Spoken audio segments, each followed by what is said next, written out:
let's dive into an incredible story from the ancient world.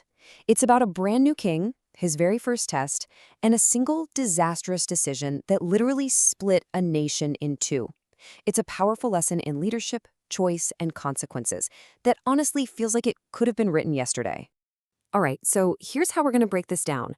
First, we'll set the scene in ancient Israel and look at the critical test facing the new king Rehoboam. Then, things get a little tricky. We'll explore the tension between God's big picture plan and our own human choices. And finally, we'll see what this whole story teaches us about figuring out our place in a much bigger story. Okay, so picture this. The year is 930 BC. King Solomon, a total legend, famous for his wisdom and wealth, has just died.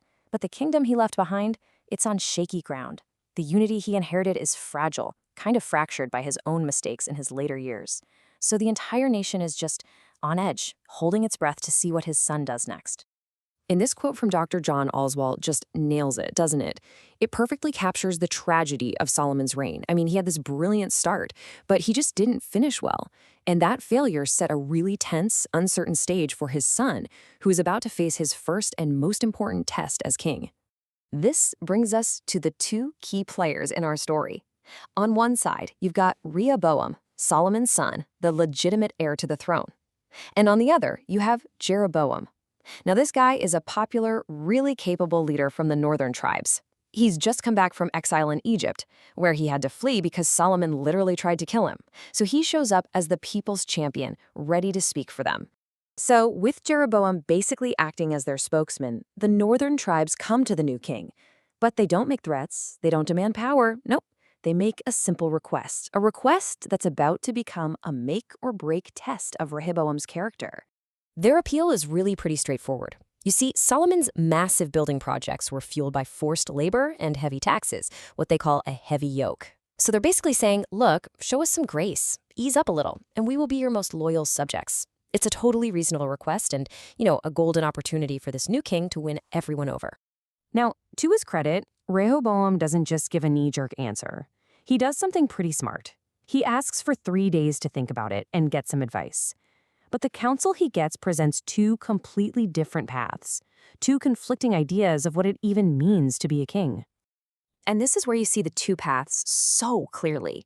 The elders, these old guys who served his wise father Solomon, they suggest humility. They tell him, hey, if you serve these people and speak kindly to them, they'll serve you forever. But his friends, the young guys he grew up with, they advise him to project absolute strength. Their advice is basically to double down on his dad's harshness and show everyone who's boss from day one. So why was the harsh advice so appealing to him? Well, it taps into a really deep human insecurity, right?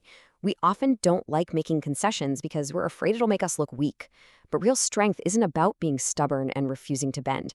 The ability to be generous and gracious, that requires true security. And that's exactly what Rehoboam didn't have. So Rehoboam makes his choice. He totally rejects the wisdom of the elders and goes with the aggressive, macho advice of his friends. And in a single moment, with just a few prideful sentences, he seals the fate of the entire nation. I mean, listen to this response. It's not just a no, it's a taunt. It's designed to intimidate and humiliate them. He's basically saying, you thought my dad was tough? You haven't seen anything yet. It is just a catastrophic failure of leadership, a clear choice of brute force over simple wisdom. And the reaction is immediate. It's decisive. The 10 northern tribes hear his answer, and that's it. They secede on the spot. This cry, to your tents, Israel, that's their declaration of independence. The unified kingdom of David and Solomon is officially over. It's broken, and it will never be whole again. Okay, now here is where the story gets really interesting and a lot more complex. Was this whole split just the result of one king's foolish pride, or was there something bigger going on behind the scenes? This question brings us to a huge paradox right at the heart of this story. Because the story itself adds this crazy twist. It says this turn of events was from the Lord, that it was all meant to fulfill an earlier prophecy that the kingdom would be divided. So that raises a massive question, right? If this was God's plan all along, did Rehoboam's choice even matter? And here's the central tension. On the one hand, the story fully supports the idea of divine sovereignty, that God is always working to accomplish his plans. But on the other hand, it holds Rehoboam completely responsible for his decision. He wasn't some puppet on a string. He made a real, free, and incredibly foolish choice. As Dr. Oswalt puts it so well, our brains just aren't big enough to fully wrap our heads around this. We want to pick a side, right? Either God's in 100% control and our choices don't matter, or we have free will and God's power is somehow limited. But the story insists that both are true. We're meant to hold these two ideas in tension, not try to solve the puzzle by throwing one of them out. So what's the ultimate takeaway from all this? Well, the story isn't just about a political split or a theological brain teaser. At its core, it's about the conscious, deliberate choice to walk away from a divine purpose. I mean, think back to what the people yelled. When they shouted, "Look after your own house, David," it was way more than just a political slogan. They knew God had made a specific, eternal promise to the family of David. So in that moment, they were consciously saying, "We want no part of God's plan for this family. We're going to go build our own thing." And that right there, that is the absolute core warning of this entire story. The ultimate danger isn't just making a bad call. It's looking at what God is doing, understanding his plan, and deliberately choosing to say, "No thanks, I'm going to do what I think is best for me."